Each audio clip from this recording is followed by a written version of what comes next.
We have somehow persuaded ourselves that worry is a form of responsibility, that by anxiously turning a matter over in our minds, we are doing our part. But worry is not work, and anxiety is not obedience. Worry is the silent confession that we do not quite trust the one who claimed to hold tomorrow in his hands.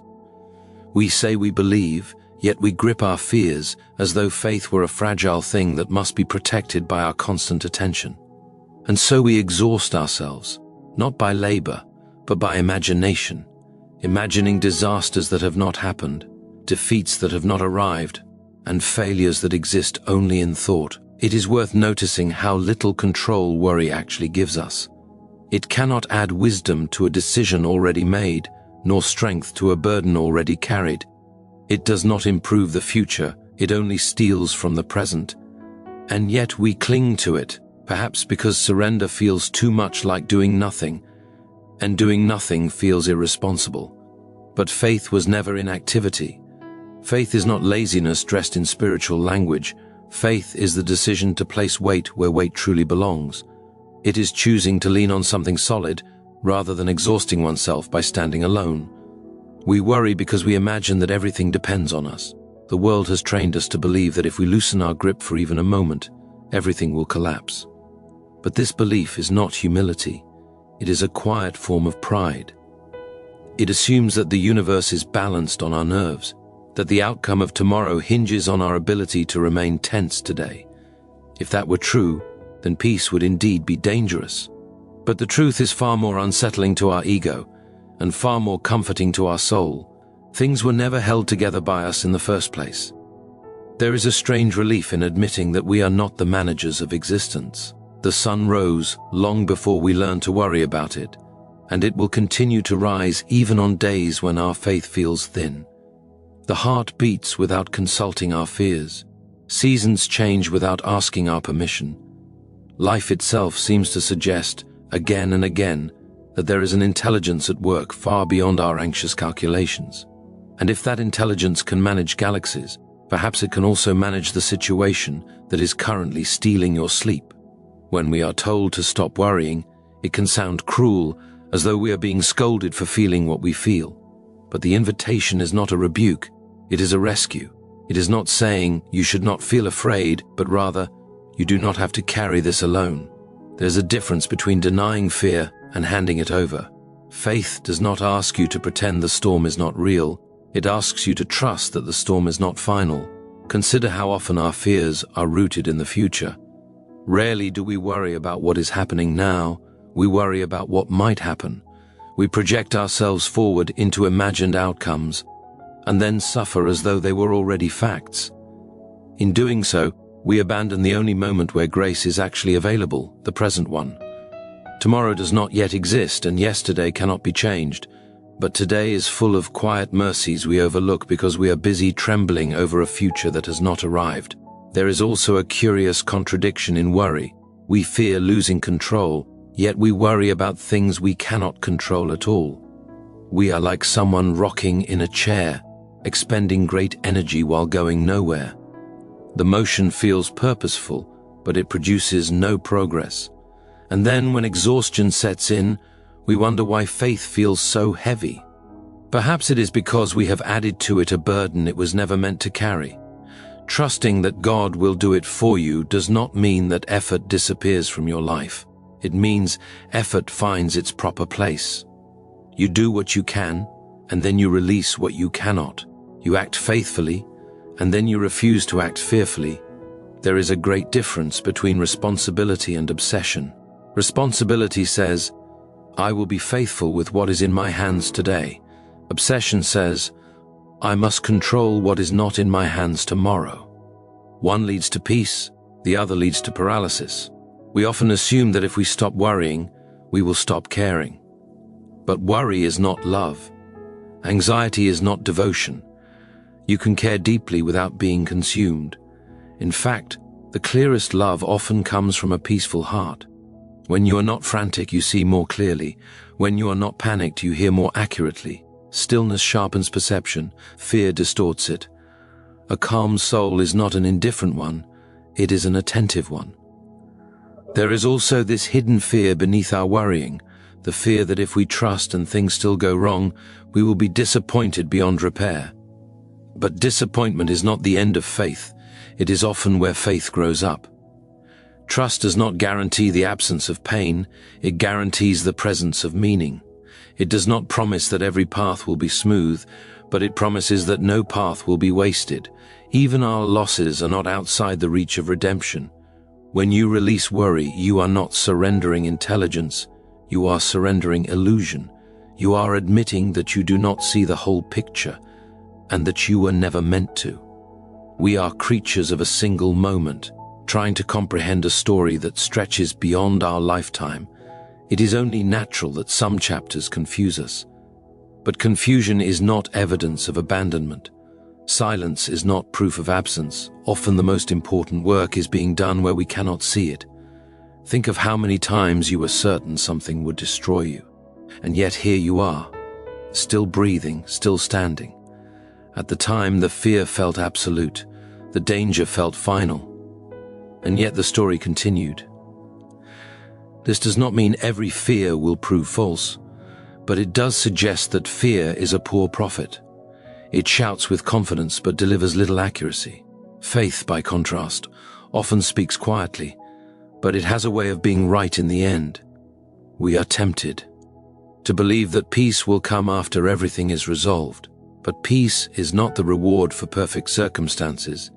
It is the posture that allows us to walk through imperfect ones. Waiting for all problems to disappear before resting is like refusing to sleep until morning arrives. Rest is what prepares you to face the morning, not what waits for it. Stopping worry is not a single decision made once and forever. It is a practice. Each day presents fresh opportunities to either tighten our grip or loosen it. And each day we must choose again where our trust will reside. Some days the choice feels natural, almost effortless. Other days it feels like an act of defiance against our own thoughts. But even imperfect trust is still trust. And even small acts of surrender are still acts of faith. There is something quietly revolutionary about choosing peace in a world addicted to panic. It is not denial, it is resistance. It is refusing to let fear dictate the terms of your inner life. When you stop worrying, you are not ignoring reality, you are aligning yourself with a deeper one. You are acknowledging that the visible world is not the whole story, and that unseen help is not imaginary simply because it is unseen. You may feel that your situation is too complex, too tangled, too delayed to be resolved without your constant vigilance. But complexity does not intimidate God. Delay does not confuse him. What feels late to you may simply be precise in a way you cannot yet understand. We measure time by clocks. He measures it by purpose. And purpose often moves at a pace that tests our patience, but strengthens our trust. It is also worth remembering that worry narrows your vision. It pulls your focus inward until all you can see is your problem, enlarged and magnified. Faith, on the other hand, lifts your gaze outward. It reminds you that your life is part of something larger, something sturdier than your current anxiety. When your focus expands, your fear often shrinks, not because the problem vanished, but because it found its proper size. Letting God do it for you does not mean you become passive, it means you become available. Available for guidance instead of panic, for wisdom instead of impulse, for endurance instead of despair. Worry rushes ahead of grace, trust walks alongside it. And while worry demands immediate answers, trust is willing to wait, knowing that some answers arrive not as explanations but as strength. There is a quiet courage required to stop worrying. It feels risky at first, like stepping onto a bridge you did not build. But faith has always involved stepping forward before everything feels certain. If certainty were required, trust would be unnecessary. The very act of releasing worry is an admission that you are not self-sufficient, and that admission is not weakness, but truth.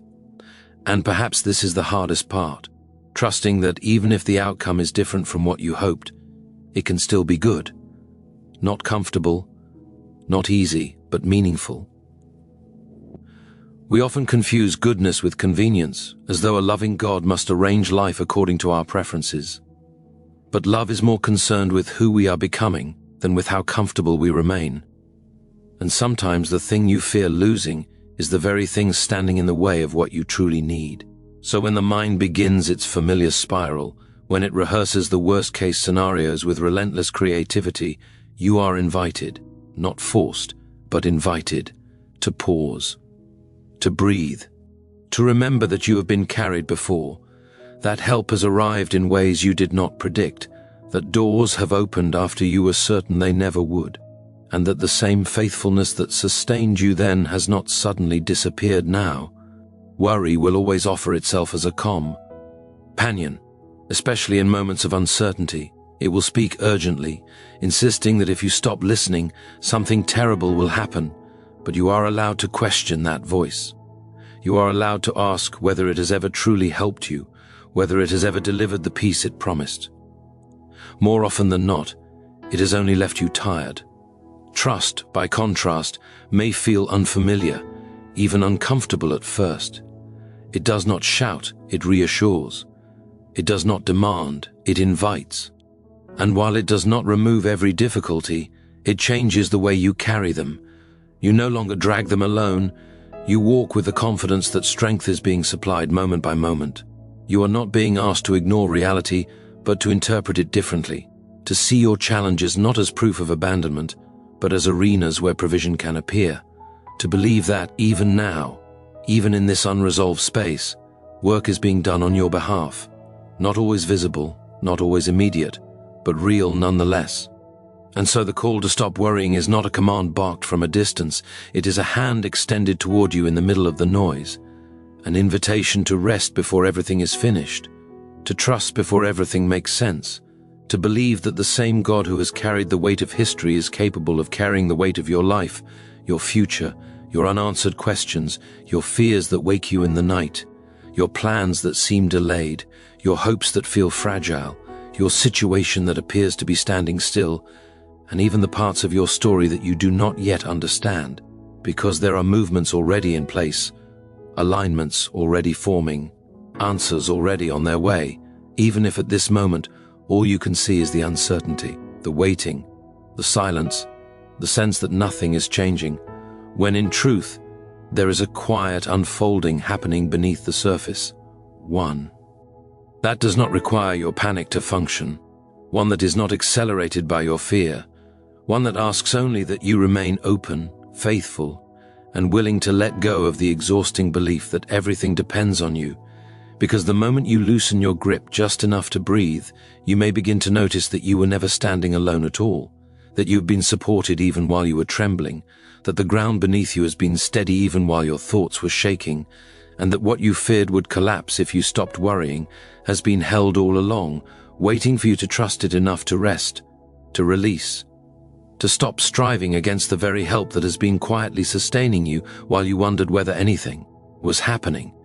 And in that space between fear and faith, between control and surrender, there is an invitation to remain, to listen, to allow the next step to become clear without forcing it, without rushing ahead, without demanding answers before the time is ready.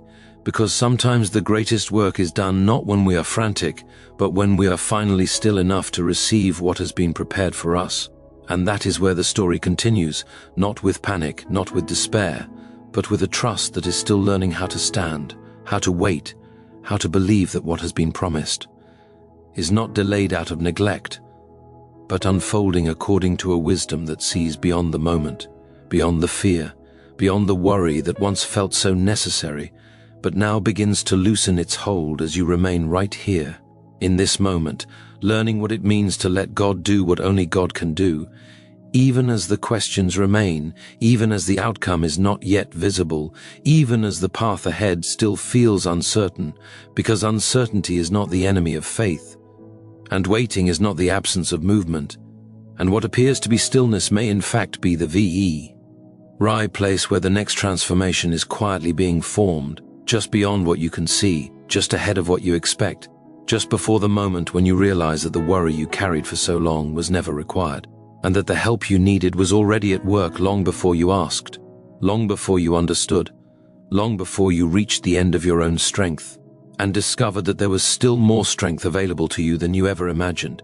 Strength that does not come from trying harder, but from trusting deeper, from resting longer, from allowing the story to unfold without forcing the ending, because the ending is not yet here, and the next part of the journey is still opening, still moving, still calling you forward into a place where worry no longer leads, where trust begins to take its place, and where what comes next will require you not to panic, not to retreat, but to stay present, to remain willing, and to continue walking even when the way ahead is not fully illuminated, because light often appears one step at a time and the next step is already waiting.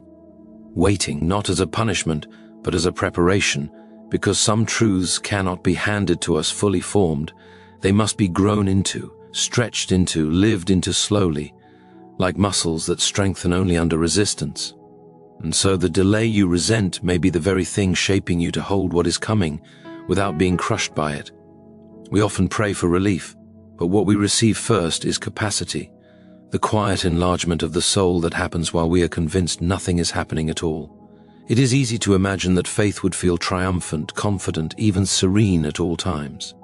But more often it feels ordinary, even fragile, like choosing to stand up again after sitting too long in despair. Faith is not the absence of doubt. It is the refusal to let doubt have the final word. It is waking up and deciding, sometimes with no emotional reinforcement whatsoever, that you will trust again today. Not because you feel brave, but because you remember that fear has never been a reliable guide. There are days when worry arrives before you are fully awake, when it seems to be waiting at the edge of consciousness, ready to present its list of threats the moment you open your eyes. On those days, trust does not come naturally. It must be chosen deliberately. And choosing it may feel unimpressive, even weak. It may look like nothing more than a whispered prayer, a slow breath, a decision not to follow every anxious thought to its conclusion. But small acts of trust accumulate.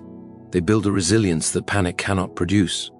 We often underestimate the power of what we repeatedly entertain in our minds. Thoughts are not neutral. They shape the inner landscape where our lives are lived. Worry rehearses defeat before the battle has even begun. It trains the heart to expect loss, to brace for disappointment, to interpret ambiguity as danger. Trust, by contrast, does not guarantee victory, but it keeps the heart open. It allows room for surprise, for grace, for outcomes that fear never imagined possible. It is also important to recognize that worry has a way of disguising itself as wisdom. It speaks in careful tones, uses reasonable language, presents itself as realism. But realism that excludes hope is not realism at all. It is simply pessimism with better vocabulary. True realism acknowledges difficulty without surrendering to it. It sees the problem clearly, while also admitting that clarity does not require despair. There is a kind of tiredness that sleep cannot fix, a fatigue that comes from carrying what was never meant to be carried alone. This is the exhaustion of constant vigilance, of always scanning the horizon for threats, of never allowing the nervous system to rest. When you stop worrying, even briefly, you may notice how tense you have been without realizing it. Peace, when it first arrives, can feel unfamiliar, even unsettling, because chaos has become normal. But unfamiliar does not mean unsafe. You may fear that if you relax, you will miss something important, that vigilance is the price of survival. Yet the most important things in life are rarely noticed through panic. Insight comes in quiet moments. Direction becomes clearer when the noise settles. Worry narrows your attention to what might go wrong. Trust widens it to include what might go right. And in that widened space, you begin to see options you could not see before. The invitation to stop worrying is also an invitation to humility, to accept that your perspective is partial. We see a single thread and try to judge the entire tapestry by it. We experience one season and assume it defines the whole year. But a larger pattern is at work, one that cannot be assessed by a single moment of fear or a single unanswered prayer. Faith teaches patience, not because patience is pleasant, but because it is necessary when dealing with realities larger than our understanding. It is tempting to believe that if you just worry enough, you can somehow outsmart pain, that anticipation will soften the blow when disappointment arrives. But worry does not prepare you for suffering. It merely makes you suffer twice. Trust does not eliminate pain, but it keeps pain from multiplying unnecessarily. It allows you to meet difficulty when it comes, rather than exhausting yourself by meeting it in advance over and over again in your imagination. There is also the quiet truth that some of our worrying is rooted not in fear of loss, but in fear of change. Even painful situations can become familiar, and familiarity can feel safer than the unknown. Trust often leads you into new territory, into outcomes we did not plan, into versions of ourselves we have not yet met. Worry prefers predictability, even if that predictability is miserable. Trust risks transformation. When you look back on your life, you may notice that some of the moments you feared most became turning points rather than endings. They redirected you, reshaped you, introduced you to strengths you did not know you possessed. At the time, they felt like interruptions. Only later did they reveal themselves as invitations. This does not make fear foolish, it makes perspective essential. Stopping worry does not mean shutting down your mind, it means retraining it. It means learning to question the automatic assumptions that fear presents as facts. It means asking whether the story you are telling yourself is the only possible one. Faith opens the door to alternative narratives, ones where difficulty does not equal defeat, where waiting does not equal rejection, where silence does not equal absence. There is a particular kind of courage in remaining open when answers are slow. It would be easier, in some ways, to give in to cynicism, to lower expectations so disappointment hurts less. But cynicism is a brittle shield. It protects by hardening, and what hardens eventually breaks. Trust remains flexible. It bends without snapping. It allows disappointment to pass through without destroying hope entirely. You may find yourself saying that you have tried to trust before and were disappointed. But disappointment does not mean trust was misplaced. It may simply mean it was incomplete. Trust is not a transaction where you give belief and receive comfort immediately. It is a relationship that unfolds over time through misunderstanding as well as clarity. Even strained trust can grow deeper if it is not abandoned at the first sign of difficulty, the demand that everything make. Sense right now is one of worry's greatest deceptions. Meaning is often retrospective. We understand later what we could not grasp in the moment. Asking for full comprehension before trusting is like demanding to see the entire road before taking the next step. Life rarely grants that view. Instead, it offers just enough light for where you are standing. You are not required to feel peaceful in order to choose peace. Feelings often follow decisions, not the other way around. If you wait to feel calm before releasing worry, you may wait indefinitely. But if you choose, even shakily, to release what you cannot control, calm may gradually follow. Not as a sudden wave, but as a slow settling, like dust falling after a storm. There is also this quiet misconception that trusting means you will no longer care about outcomes. In reality, trust often deepens care, because it frees you from desperation. You can invest fully without clinging. You can hope without demanding. You can love without trying to control. This kind of engagement is both braver and more vulnerable than anxious attachment. When worry loosens its grip, you may notice a new kind of attentiveness emerging. You become more present to the people around you, more aware of small kindnesses, more capable of gratitude even in uncertainty.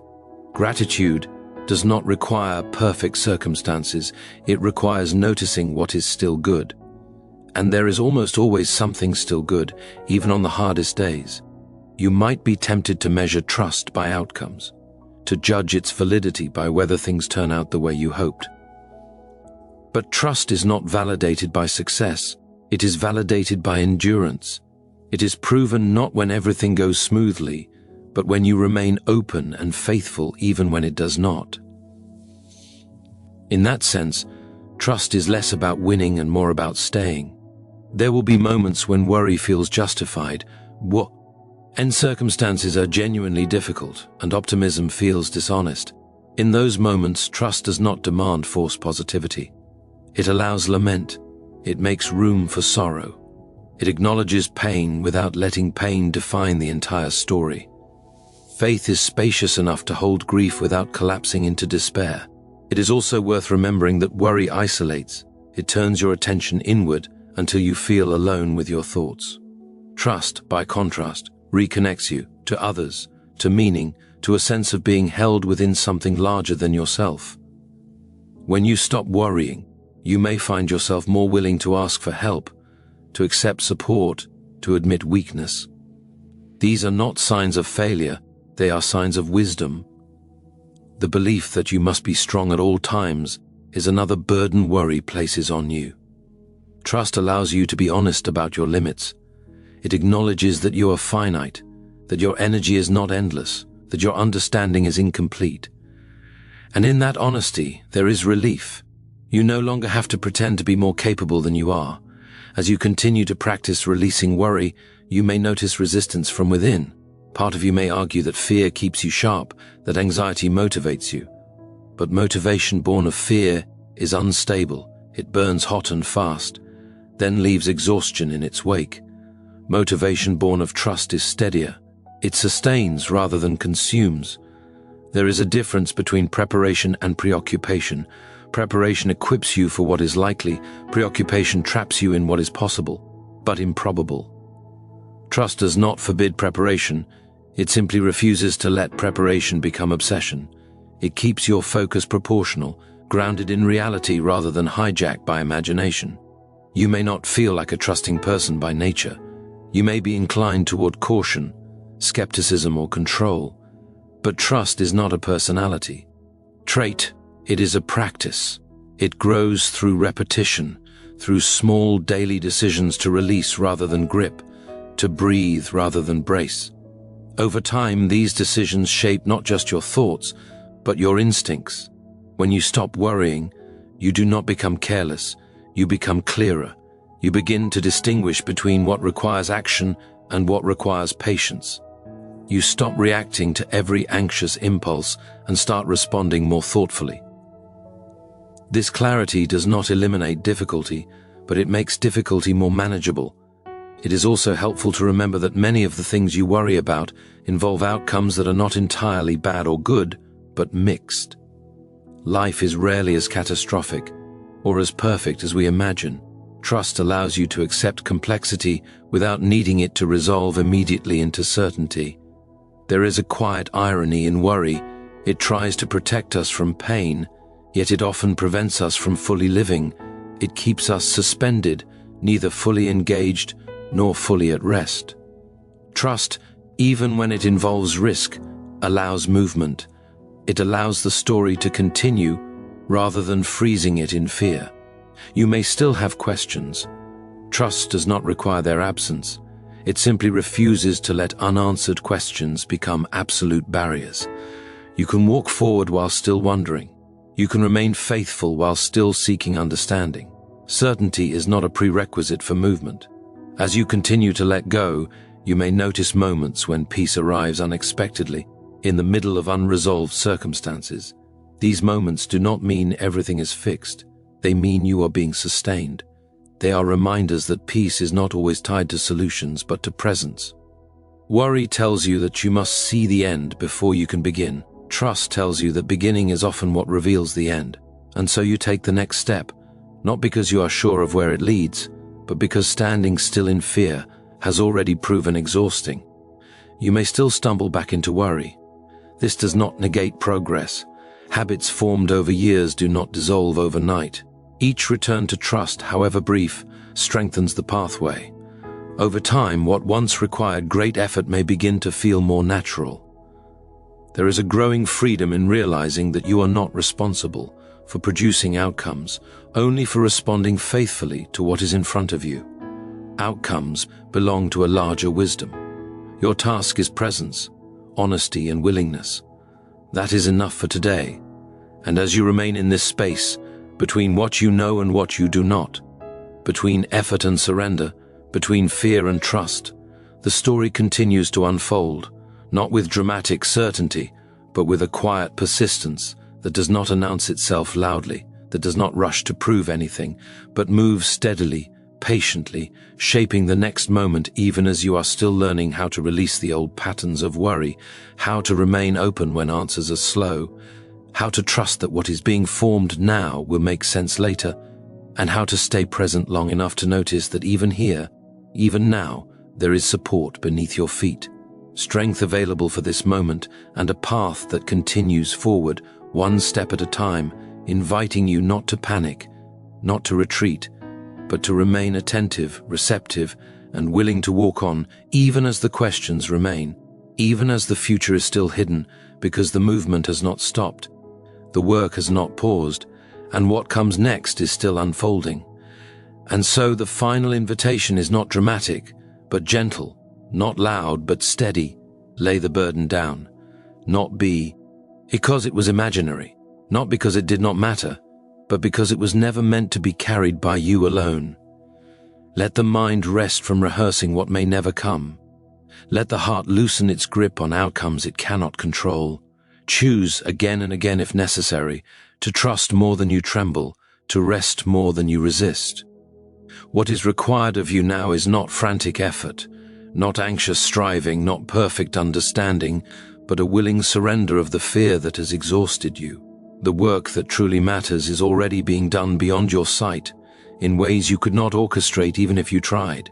And when you finally stop worrying, you do not fall apart. You are held. You do not lose control. You discover you were never meant to have it. You do not give up. You step into a deeper strength, one that carries you forward without panic, without haste, without fear, trusting that what has begun will be faithfully completed and that you are safe to rest while it is being done.